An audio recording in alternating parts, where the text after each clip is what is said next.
பிரியமானவர்களே, உங்கள் யாவரையும் சந்திப்பதில் மிகுந்த மகிழ்ச்சி அடைகிறேன். உங்கள் யாவருக்கும் இயேசுவின் இன்ப நாமத்தினால அன்பின் வாழ்த்துக்களை தெரிவித்துக் கொள்வதில் மிகுந்த மகிழ்ச்சி அடைகிறேன். இந்த நாளிலும் ஆண்டவர் இயேசு நம்மோடு கூட பேசும்படியாய் விரும்புகிற காரியம் ஏசாயா 1:19 அருமையாய் கொடுக்கப்பட்டிருக்கிறது.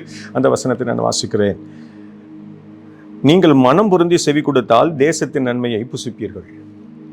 தேசத்தின் நன்மையை நீங்களும் நானும் புசிக்க வேண்டும் என்று சொல்லி கர்த்தர் விரும்புகிறார். அந்த நன்மையை புசிக்கணும்னா நீங்களும் நானும் 2 காரியத்தை செய்யணுமா? மனம் பொருந்தி செவி கொடுக்கணும்.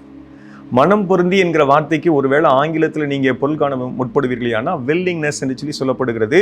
தமிழிலே மற்றும் வேறொரு பொருளை நீங்கள் பார்க்க விரும்புவீர்களானா விருப்பத்தோடு என்று சொல்லப்படுகிறது. நீங்களும் நானும் விருப்பத்தோடே ஆண்டவருடைய கட்டளைகளை நம்முடைய வாழ்க்கையில் கடைபிடிப்பதற்கு அர்ப்பணிக்க வேண்டும் என்று சொல்லி வேதம் நமக்கு காண்பித்து கொடுக்கிறது. ஆமாம், செய்கிறோமா? அதோடு நின்று விடக்கூடாதான், செவி கொடுக்க வேண்டும் என்று சொல்லி வேதம் அருமையாக சொல்லுகிறது. செவி கொடுத்தல் என்றால் என்ன? ஆமாம், கேட்கிறது மாத்திரம் இல்லைங்க, நீங்களும் நானும் அவைகளை நம்முடைய வாழ்க்கையில் நடைமுறைப்படுத்துவதற்கு நம்ம அர்ப்பணிக்கணும். வார்த்தைகளை கேட்கிறோம், தீர்க்க தரிசனங்களை கேட்கிறோம், ஆமென், பாடல்கள் மூலமாக கர்த்தர் நம்மோடு கூட பேசுகிறார். அதை கேட்கிறதோடு நின்று விடக்கூடாதான், என்ன பண்ணணுமா? செயல்படுத்தணுமா?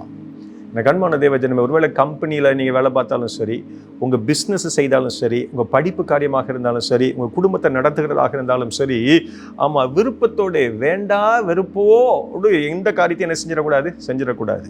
செய்வோமையானா அதில் நிறைவை நீங்களும் நானும் காண முடியாது.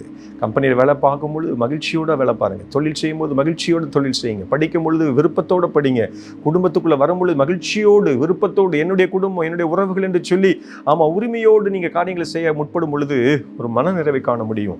அப்படி செய்வோமையானா தேசத்தின் நன்மையை புசிப்போமா? தேசத்தின் நன்மை அந்த நாட்களில் பார்த்தீங்கன்னா இஸ்ரவேல் ஜனங்கள் எப்பொழுதெல்லாம் மனம்பொருந்தி செவி கொடுத்தார்களோ அப்போ தேசத்தில் நல்ல விளைச்சல், ஒரு நல்ல ஒரு மகிழ்ச்சியை அவர்கள் கண்டு கொண்டது வேதம் காண்பித்து கொடுக்கிறது.